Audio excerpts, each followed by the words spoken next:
Hi friends, welcome to my channel.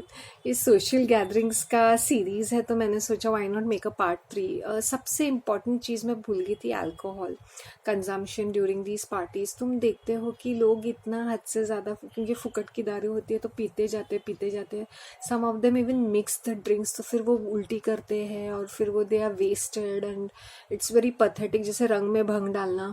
फिर या तो क्या करते हैं कि वो कोई ना कोई पॉइंट अपने दिल का जहर भी निकाल देते हैं, मतलब झगड़ा करने के लिए कोई रीज़न ढूंढते हैं, because they start taunting the दिल से। मुझे तो कुछ याद नहीं क्योंकि मैं दारू पिया हुआ था। अदरवाइज आई एम अदरवाइज ये बहुत ही अच्छे पर्सन है, लेकिन दारू पीने के बाद उनको याद ही नहीं रहता वो कैसे बिहेव करते हैं। तो बेसिकली ये एक रीज़न होता है कि लोग दारू का सहारा लेके अपने पर्सनल फ्रस्ट्रेशंस भी निकाल देते हैं, पूरे उस फंक्शन को ख़राब करेंगे। फिर बाकी ये जो सीनियर सिटीजन्स होते हैं ड्यूरिंग द वेडिंग, फूफा को ये नहीं दिया, सम्मान नहीं दिया, मासी को पूछा नहीं, नानी से बात नहीं हुई, काका चाची को देखा नहीं, ताया जी को इग्नोर किया, सामने वाली बेंच पे नहीं बिठाया, तो ये सब चिक चिक चिक चिक चिक चिक। या उनको गिफ्ट्स में प्रॉब्लम होती है, ट्रांसपोर्टेशन में, हर चीज़ में नुक्स ही उठाते रहते हैं। फिर एक होता है कि मैंने तो भूल ही गई कभी कभी, जूते जूते किस तरह के जूते पहनते हैं लोग। पूरा पूरा फंक्शन इतना पूरा पूरा दिन का होता है, या आधे दिन if you are wearing heels ladies, वो कितना अनकंफर्टेबल रहता है। या ऐसे ऐसे फैंसी जूते जहाँ पे हमें खड़े रहना है या उनमें रहना है, अब फैशन के नाम पे हमें झेलना पड़ता है, जैसे कांटों पे चलना है वैसे। और हैंड बैग्स, कुछ कुछ इवेंट्स में हम लोग जाते हैं तो हमें ये दिखाना है, दिखावा करना है कि हमारा हैंड बैग डिज़ाइनर है या फैंसी है, या it's been pushy being a hustle culture. देखो ना भाई, फ्लेक्सिंग कल्चर, जैसे देखो देखो भाई हमारे पास तो डिज़ाइनर वाले हैंड बैग्स है। और कोवर्कर गैदरिंग मुझे सबसे, सॉरी टू से, बहुत ही इरिटेटिंग लगता है, बहुत ही हॉरेबल लगता है इसका। एक तो इनकी शक्लें तुम 8-9 घंटे देखते हो, फिर से और एक गैदरिंग इनके साथ, चाहे वो पिकनिक हो या कोई सोशल इवेंट। मैंने बोला यार बख्श दो यार, इनकी शक्ल वैसे भी 9-9 घंटे हम लोग रोज रोज देखते ही रहते हैं। एक आध छुट्टी मिलती है, वहां पर भी तुम लोग को वो खुशी छीननी है, सुकून छीनना है। सीरियसली इट्स बिकॉज ये अपनी नौकरी बचाने के लिए या नौकरी में टिके रहने के लिए हमें ये सब लल्लू चप्पूगिरी करनी पड़ती है, चमचागिरी करनी पड़ती है। पिज़्ज़ा पार्टीज, मुझे याद है कि ज़बरदस्ती की पिज़्ज़ा पार्टीज होते थे और वो इतने ज़्यादा बोरिंग रहते थे। मतलब इनकी शक्लें बड़ी मुश्किल से हम लोग टॉलरेट करते हैं। We are just being polite and nice, and pizza parties और ये बर्गर पार्टीज ज़बरदस्ती के क्यों, लाइक गॉड वाई। और कोई टॉपिक है जो मैंने मिस आउट किया? मतलब किस तरह से सोशल गैदरिंग्स में हम अपनी स्टेटस फ्लेक्स करते हैं। और तुम वो नार्सिसिस्ट जैसे लोग होते हैं, they want to stick around with people who are popular and who has got money और पुल, जबरदस्ती उनके साइड में खड़े रहेंगे टू शो कि हम इनको भी जानते नहीं होंगे तो भी खड़े रहते हैं। जैसे कोई करोड़पति होगा तो उसके साइड में आसपास खड़े रहेंगे and pretend to laugh at their jokes and all that.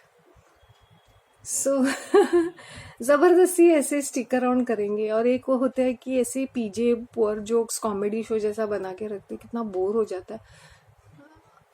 जैसे कुछ भी सेंस ऑफ ह्यूमर नहीं है। तो भी मैं क्या बोलती हूँ कि सोशल गैदरिंग्स जो होते हैं ना, बहुत ही ज़्यादा एक सोशल ऑब्लिगेशन है to mingle with people. And हर तरफ की एनर्जीज होते हैं, हर टाइप का कैरेक्टर रहता है। It's interesting, it's challenging, and it's fun. It's the way you see it. कभी कभी एज ए सेड हर चीज़ बराबर नहीं होती है कि उसमें से एक आध कुछ अच्छा निकले तो मैं तो बोलती हूँ, मैं फर्स्ट प्रायोरिटी एम्बियंस भी इतना नहीं, लेकिन खाना हाँ टॉप क्वालिटी का रहना चाहिए। और बाकी का क्राउड अगर एटलीस्ट यू नो कि वर्थ इट ही पैसा। I remember going to this filmy kind of muhurat kind of thing, इतना हॉरेबल। वो शुरू भी बहुत लेट हुआ था और मैंने बोला चलो यार, I wanted to escape it, but the khana was top class. मैंने बोला worth it, really worth it. बाकी पूरी चीज़ें इतनी ज़्यादा बोरिंग। कोई रीजनल सिनेमा का था, अरे हर कोई आके जो 2 मिनट भी कहीं खड़ा हुआ है वो भी आके बातें कर रहा है, ये भी बातें कर रहा है, सब लोग बातें ही कर रहे थे। मैंने बोला मुझे हेडेक हो गया है। और वो डिनर काउंटर खोल भी नहीं रहे थे, वो हॉल भी कोई छोटा सा ही था, कोई ग्रेट नहीं था, but I said thank God खुल गया, खा लिया। फर्स्ट फुर्सत में मैंने बोला द नियरेस्ट बस स्टॉप, बस पकड़ के मुझे पहुंचना है, because I was in a different town all together.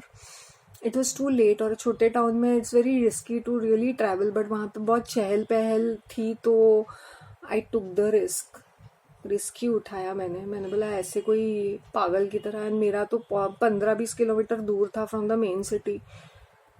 फिर वो बस छोड़ के, बस स्टॉप से उतर के, और another kilometre inside in the interiors. मैंने बोला भगवान, मैं next time I am not doing all these adventures. Small towns में और विलेजेस साइड में तुम देखोगे ना कि किस तरह से ये चीज़ें होती है, कि किस तरह के इवेंट्स होते हैं। ये इतने ज़्यादा फुल ऑफ देम सेल्फ रहते हैं ना कि मुझे हर एक ऐसा लगता है ना कि it's been fun to see so many things. एक टाइम आ गया कि मैंने अवॉइड ही करना शुरू कर दिया। मैंने बोला मैं डिक्लाइन ही करती थी। मैंने काफ़ी बीन टू पेंटिंग एग्जीबिशंस में भी जाती थी मैं, आउट ऑफ इनविटेशन। लाइक ठीक है, वहाँ पर ऐसी वेरी सुपरफिशियल पीपल है, उनको आर्ट एंड क्राफ्ट की कोई समझ नहीं है, बस बोलते रहते हैं। मैंने बोला ये अगली, मतलब मन में अगली पेंटिंग, हाँ इट्स वंडरफुल वंडरफुल। फिर वो म्यूजिक गैदरिंग्स होते हैं या प्लेज होते हैं, जब मोस्टली इनविटेशन के थ्रू मुझे मिलता था, because I was associated with these cultural associations. बहुत ही फेक लगता है वो। Some of the place are so boring. भगवान, मैं एक में तो भाग गई 10 मिनट के अंदर, इतना हॉरेबल था वो। मैंने बोला मुझे फ्री पास नहीं मिलता है, I am not going to waste my money on such things. Okay dears, thank you so much, give me your feedback, have a nice day, bye.